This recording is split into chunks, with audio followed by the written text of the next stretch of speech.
Torture అదే ఉంటుంది. అందుకని ఇంకోటి ఏంటంటే మనం ఓవరాల్గా రజాకార వ్యవస్థను చెప్తున్నాం కాబట్టి పోరాట యోధుల చరిత్ర అందరిది చెప్పాలనేది మన మోటో కాదు కాబట్టి ఒక సినిమాలోనే ఫినిష్ చేద్దాం, తర్వాత ఫిక్స్ అయ్యాం ఇంకా. ఓకే సార్, అదే ఫ్రీడమ్ ఫైటర్స్ వాళ్ళు ఇప్పుడు గతించిపోయి ఉండొచ్చు, చనిపోయి ఉండొచ్చు, వాళ్ళ ఫ్యామిలీని ఎవరి దగ్గర కలవడం, వాళ్ళ దగ్గర నుంచి ఏమైనా ఎక్స్ట్రా ఇన్ఫర్మేషన్ తీసుకోవడం జరిగిందా సార్? తీసుకున్నాం. మన దగ్గర మన సినిమాలో దాదాపుగా అంటే ఒకరిద్దరితో పేర్లు చెప్పను, నేనే జర్నీ చేసిన 2-3 సంవత్సరాలు ఫ్రీడమ్ ఫైటర్స్కి చెందిన ఫ్యామిలీతో కాదు, వాళ్ళతోనే, ఫైటర్స్తోనే. నేను జర్నలిస్ట్గా ఉన్నప్పుడు నేను జర్నీ చేసి ఉన్నా. ఆ పేర్లు ఇప్పుడు చెప్పను, అప్పుడు చెప్తాను. కాబట్టి ఏంటంటే వాళ్ళ గురించి మొత్తం నాకు తెలుసు. సరదాగా మాకు కూర్చొని మాట్లాడి అట్లా చెప్పేవాళ్ళు కాబట్టి అది నాకు తెలుసు పెద్దలుగా. కొందరిని ఫ్యామిలీస్ని కలిసాం.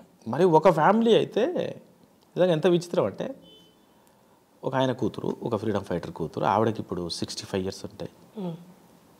ఒక 6 daysలో ఇక షూటింగ్కి వెళ్తాను అనగా కలిసింది ఆవిడ. అప్పటిదాకా ఆవిడ ఎక్కడుంటో తెలియదు, ఏంటో తెలియదు.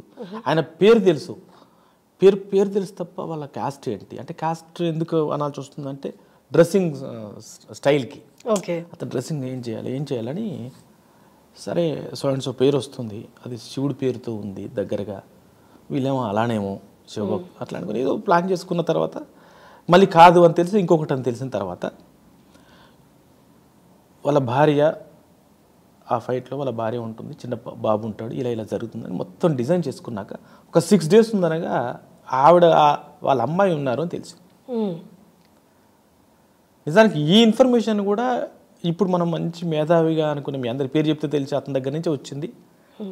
ఆయన రాసిన బుక్లో ఉంది, ఇంకొకరు చెప్పిన బుక్లో ఉంది. కానీ ఆయన దగ్గరికి వెళ్ళిన తర్వాత ఆయనకు బాబు ఉన్నాడు, చిన్న అబ్బాయి ఆ ఫైట్లో చనిపోయాడు అని చెప్పారు కదా, అది రాంగ్ లేదు, అసలు బాబు లేడు. అంటే ఈవిడికి బ్రదర్, ఈవిడికి బ్రదర్ ఉన్నాడు. ఆ భార్య వేరు, వీళ్ళ మదర్ వేరు. ఆ భార్య అక్కడ ఫైట్లో చనిపోయిన తర్వాత ఆవిడ నెక్స్ట్ వీళ్ళమ్మని చేసుకున్నాడు ఆయన. అయితే పెద్దమ్మకు బాబు లేడు అనేది అక్కడ తెలిసింది మాకు. అప్పటిదాకా నేను ఇంకో రకంగా డిజైన్ చేసుకున్నాను, నాకు తెలిసిన హిస్టరీ ప్రకారం. లాస్ట్ మూమెంట్లో తెలిసింది. అయితే ఇంకా ఆవిడ ఇంకా చాలా విషయాలు చెప్పారు. ఆవిడ పాటలు పాడి వినిపించారు, మా నాన్న ఇలా పాడేవాళ్ళు, మా నాన్న మీద ఇలా పాడేవాళ్ళు జనాలు అని చాలా ఇన్ఫర్మేషన్. అమ్మా ఇదే పెద్ద స్టేట్ అట్టుంది బాబు.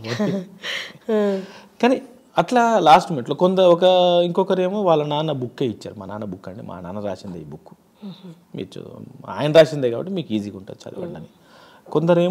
ఒకరేమో అసలు నన్ను ఎక్కడ బయట పెట్టొద్దు బిడ్డ, నేను అన్నీ చెప్తానే, కానీ పాపం పెద్ద ఆవిడ ఇలా సారి ఇక్కడ లేపి ఇక్కడ పెద్ద మరక ఉంది, నువ్వు నా కొడుకులు అంటాడు బిడ్డ అని చూపించింది.